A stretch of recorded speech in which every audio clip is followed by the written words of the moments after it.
In 1965, Singapore was kicked out of Malaysia.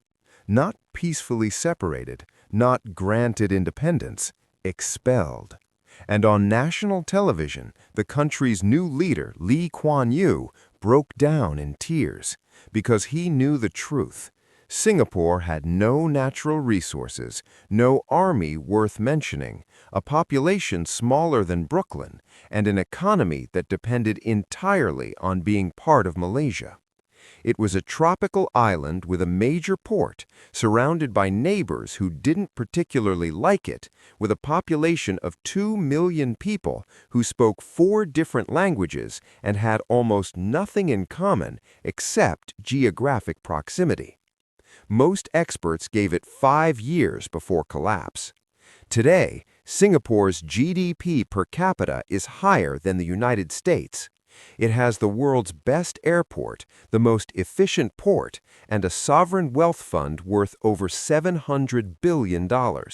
It went from third world to first world in a single generation. But here's what nobody tells you about miracles. They're not magic. They're just brutal decisions that most countries are too scared to make. Let's start with the math that should have killed Singapore before it started. The island is 280 square miles. That's smaller than New York City. It has 0 oil, 0 minerals, 0 agricultural land worth mentioning. Even its water came from Malaysia, piped across a causeway that could be shut off at any moment as political leverage. The population in 1965 was ethnically fractured. Chinese majority, Malay minority, Indian minority, all with recent memories of race riots and 0 national identity. Unemployment was around 12%. Housing was a nightmare. Most people lived in overcrowded shophouses or slums without running water. The entire economy ran on entrepot trade, meaning Singapore was just a middleman, a place where goods passed through on their way somewhere else. And that worked fine as long as Singapore was part of a larger federation with built-in trading partners. But now it was alone. Lee Kuan Yew had been educated at Cambridge, practiced law in London, and understood exactly how the global power structure worked in 1965. The British were withdrawing from Asia. The Americans were bogged down in Vietnam. China was convulsing through the Cultural Revolution. Indonesia had just gone through a coup. Singapore had no leverage, no protection, no guarantees. So Lee made a calculation that most post-colonial leaders never even considered. He decided Singapore would not try to be independent. It would do the opposite. It would make itself so economically useful to the world that abandoning it would be irrational. The first move was survival-level pragmatism. Singapore needed jobs immediately. But it had no domestic market to sell to, no resources to extract, and no capital to build industries from scratch. So Lee did something almost unheard of in the 1960s among developing nations. He opened the doors to foreign multinational corporations and offered them whatever they wanted. Tax breaks, land, infrastructure, legal protections, political stability guaranteed by an authoritarian government that could promise no strikes, no unrest, no sudden nationalizations. Other newly independent countries were screaming about colonial exploitation and kicking out foreign businesses in the name of sovereignty. Singapore rolled out the red carpet, and it worked. American electronics firms, European manufacturers, Japanese trading companies all set up regional operations in Singapore, not because they loved Singapore, but because it was stable, English-speaking, and had a government that prioritized efficiency over ideology. By 1970, unemployment had dropped to under 5%. But here's the tension. Singapore wasn't just attracting investment, it was reshaping its population to deserve it. Lee Kuan Yew believed in social engineering at a scale that would be unthinkable in most democracies. The government launched a massive public housing program, not just to house people, but to integrate them. Ethnic quotas were enforced in every housing block to prevent the formation of racial enclaves. If you were Chinese, you couldn't just live in a Chinese neighborhood. The system wouldn't allow it. Mandarin was promoted as the unifying language for Chinese Singaporeans, even though many spoke Hokkien, Cantonese, or Teochew at home. English became the language of business and government because Singapore needed to speak to the world, not just to itself. The education system was rebuilt around meritocracy and math. Streaming started early. If you tested well, you advanced. If you didn't, you were tracked into vocational training. It was ruthlessly efficient and openly unequal, but it produced a workforce that could compete globally. And then there was the stuff that sounds absurd until you realize it worked. The government banned chewing gum to keep the streets clean. It fined people for not flushing public toilets. It launched campaigns promoting exactly 2 children per family, then later offered incentives for educated women to have more children because birth rates among the college-educated were dropping. Every policy had a purpose, and the purpose was always economic utility.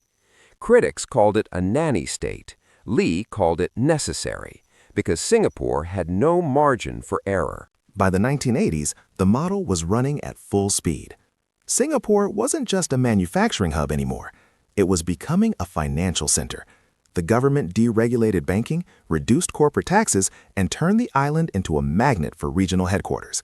If you were a multinational doing business in Asia, Singapore was the obvious choice for your base. But here's where it gets interesting.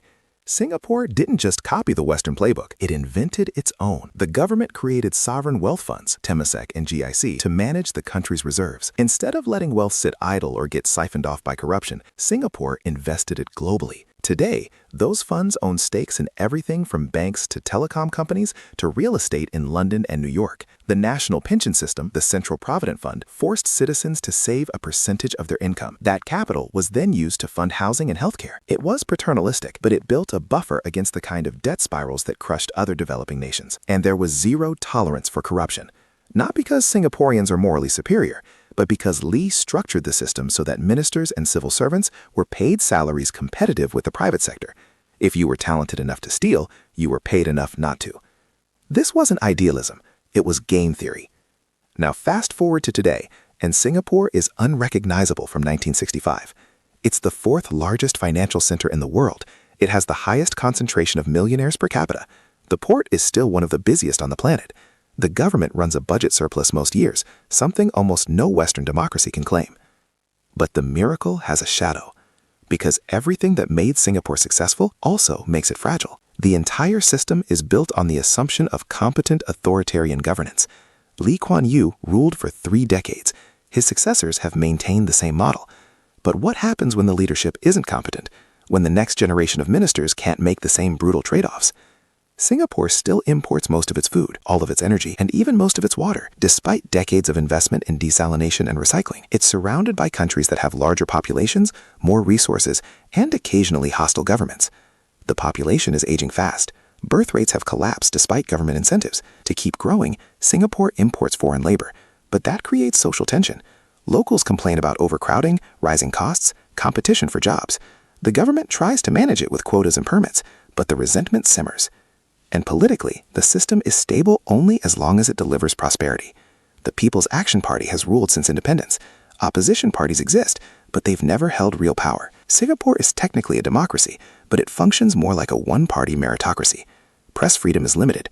Dissent is tolerated only up to a point. The social contract is simple. We'll give you wealth and security, you'll give us control. And so far, most Singaporeans have taken the deal. But here's the uncomfortable question underneath the whole story. Is Singapore replicable, or is it a one-time accident of history? You can't just copy the policies. You can't create Lee Kuan Yew in a lab. You can't impose ethnic quotas in a country without Singapore's specific demographics. You can't run a city-state strategy in a country with hinterlands and regional inequality. And maybe most importantly, you can't build Singapore's model without accepting a trade-off that most people in democracies would reject: less freedom in exchange for more efficiency. Other countries have tried. Dubai borrowed pieces of the playbook. Rwanda talks about the Singapore model. China admired the combination of economic openness and political control. But none of them became Singapore because the conditions were never the same. Singapore succeeded because it had no choice. It was small enough to govern tightly, diverse enough that no single group could dominate, and led by someone willing to make decisions that were politically ugly but economically rational. So when people talk about Singapore's economic miracle, what they're really talking about is a 50-year experiment in social engineering, state-directed capitalism, and survival-driven pragmatism. And the experiment is still running. Because Singapore's biggest challenge isn't in the past. It's whether a system built on control, efficiency, and meritocracy can survive in a world that increasingly values things like individual freedom, creativity, and democratic accountability. The miracle made Singapore rich, but no one knows yet if it can make it free.